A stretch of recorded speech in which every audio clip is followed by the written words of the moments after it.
अहिल्यानगर महानगरपालिकेच्या वतीने नगर शहरातील प्रमुख रस्त्यांवर पे अँड पार्कची मोहीम राबवली जाणार आहे। सदर पे अँड पार्कचं टेंडर खासगी ठेकेदाराला देण्यात आले असून या रस्त्यांमध्ये कापड बाजाराचा मुख्य रस्ताही समावेश करण्यात आला आहे। महानगरपालिकेच्या या मनमानी धोरणाचा कापड बाजारातील सर्व व्यापाऱ्यांनी विरोध दर्शवला आहे। कापड बाजार परिसरातील व्यापाऱ्यांनी यापूर्वीच आपल्या दुकानासमोरील 7 ते 8 फुटांची जागा महानगरपालिकेकडून कुठलाही मोबदला न घेता सोडली आहे। 7 ते 8 फुटांची जागा सोडून दुकाने बांधण्यात आली आहे। बाजारपेठेत येणाऱ्या ग्राहकांसाठी महानगरपालिकेने कुठलीही पर्यायी व्यवस्था केली नाही। अगोदरच ही बाजारपेठ उद्ध्वस्त होण्याच्या मार्गावर असताना येथे खरेदी करण्यासाठी येणाऱ्या ग्राहकांकडून महानगरपालिका पे अँड पार्कच्या नावाखाली बळजबरीने पैसे उकळण्याच्या तयारीत असल्याने महानगरपालिकेच्या या निर्णयाचा कापड बाजारातील सर्व व्यापाऱ्यांनी विरोध दर्शवला आहे। आज कापड बाजार व्यापारी असोसिएशनच्या वतीने ही प्रेस कॉन्फरन्स घेण्यात आलेली आहे, ज्याच्यामध्ये महानगरपालिकेच्या माध्यमातून कापड बाजाराच्या घासगल्ली किंवा शहाजी रोड, त्याचप्रमाणे सारडा गल्ली, मोची गल्ली या सर्व भागात पे अँड पार्कची सुविधा सुरू केलेली आहे। सशुल्क पार्किंगची जी व्यवस्था त्यांनी सुरू केलेली आहे त्याला ठाम विरोध करण्याच्या उद्देशाने ही प्रेस कॉन्फरन्स आज घेण्यात आलेली आहे।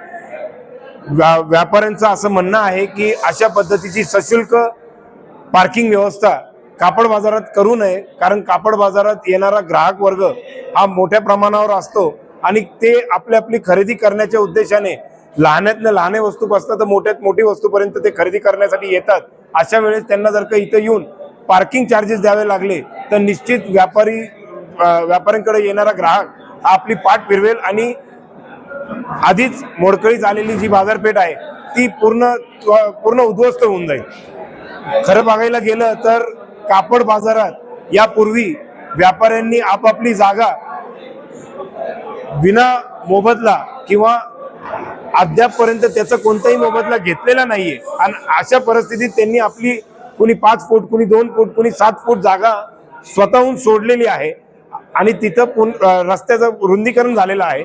अशा रस्ता रुंदीकरण केलेल्या जागेत जर का आता महानगरपालिका जाचक पद्धतीने किंवा कोणताही पूर्वसूचना न देता, आत्ताच त्यांनी हरकती मागवल्या होत्या, हरकत आपण नोंदवलेली आहे, परंतु त्या हरकतीचं कोणतं हिअरिंग घेतलेलं नाहीये।